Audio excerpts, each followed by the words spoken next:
ஹரஹர நம பார்வதீபதயே ஹரஹர மகாதேவா. சமுத்திரஸ்தானம்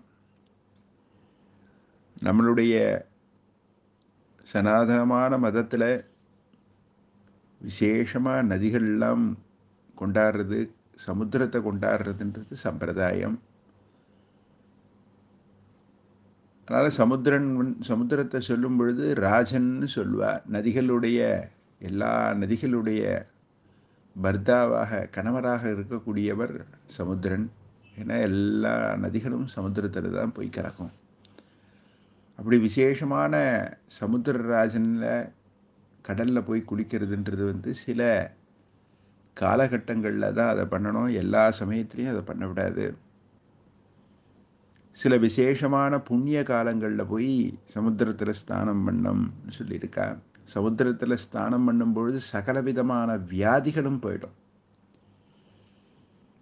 உடம்புல என்ன வியாதிகள் இருந்தாலும், தோல் சம்பந்தப்பட்ட வியாதிகள் இருந்தாலும், அல்லது வேற ஏதாவது வியாதிகள் இருந்தாலும் சமுத்திரத்தில் ஸ்நானம் பண்ணும் பொழுது அந்த வியாதிகள் எல்லாம் சரியாகி உடம்பு நல்ல விதமாக மாறிடும். அதனால தான் பெரியவாள்லாம் சமுத்திரஸ்தானத்தை கிரகண புண்ணிய காலங்கள், கிரகணங்கள் வரும்பொழுது ஸ்நானம் பண்ணணும். அமாவாசை, பௌர்ணமி அந்த சமயத்தில் போய் ஸ்நானம் பண்ணணும்னு சொல்லியிருக்கு. அமாவாசையில் சொல்லியிருக்கா, பௌர்ணமியில் வேண்டாம். ஏன்னா பௌர்ணமியில் கடல் ஆர்ப்பரிச்சு இருக்கும். அதே மாதிரி சமுத்திரத்தில் ஸ்நானம் பண்ணும் பொழுது இன்னென்ன காலங்களில் தான் ஸ்நானம் பண்ணலாம். அதாவது பகல் பொழுதுல காலையில் தான் ஸ்நானம் பண்ணணும்னு சொல்லியிருக்கு.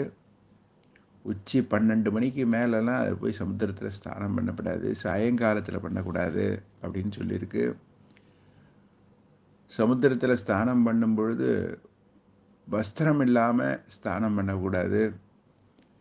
வஸ்திரம் இல்லாமல்னா உள்ளாடை இல்லாமல் போய் ஸ்நானம் பண்ணக்கூடாதுன்னு சொல்லுவாள். ஏன்னா அவர் ராஜனில் நம்ம போய் குளிக்கும் பொழுது நம்ம சுத்தம் பண்ணுறதோடு இல்லாமல் நம்ம ஆத்ம சுத்தியும் கொடுக்குறார். அதனால் விசேஷமானது சமுத்திரஸ்தானம். தீட்டு காலங்களில் போய் சமுத்திரத்தில் ஸ்நானம் பண்ணக்கூடாது. நம்ம வீட்டில் குழந்தைகள் பிறந்திருந்தாலோ அல்லது வேறு ஏதாவது நடந்திருந்தாலோ அந்த சமயங்கள்லாம் நமக்கு தீட்டு. அந்த காலங்கள்லாம் போய் சமுத்திரத்தில் ஸ்நானம் பண்ணுறதோ காலை வைக்கிறதோ கூடாது. அது மாதிரி சில குழந்தைகளுக்கு சில தீட்டுக்கள் 1 வருஷம் வரைக்கும் வரும், 6 மாதம் வரும். அது மாதிரி காலங்களில் கூட ஜலத்தில், சமுத்திரத்தில் போய் கால் வைக்கிறதோ குளிக்கிறதோ இதெல்லாம் கூடாது. மாசி மகத்தில் அன்னைக்கு சமுத்திரத்தில் ஸ்நானம் பண்ணம்னு சொல்லி பெரியவாள்லாம் வகுத்து கொடுத்துருக்கா. மயிலாப்பூர் பதிகத்தில் சொல்லும் பொழுது மாசி கடலாட்டு விழான்னே பாடியிருக்கா.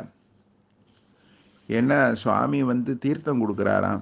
கடலில் போய் கடலில் இருக்கிற உயிர்கள், ஞானிகள், சித்தர்கள் எல்லாருக்கும் அனுகிரகம் பண்ணுறதுக்கோசரம் சமுத்திரக்கரைக்கு எழுந்தருள்ருவா. மடலார்ந்த தெங்கின் மயிலையார் மாசி கடலாட்டு கண்டான் கபாலீச்சரம் அமர்ந்தான் அப்படின்னு ஞானசம்பந்த சுவாமிகள் பதிவு பண்ணுறார்.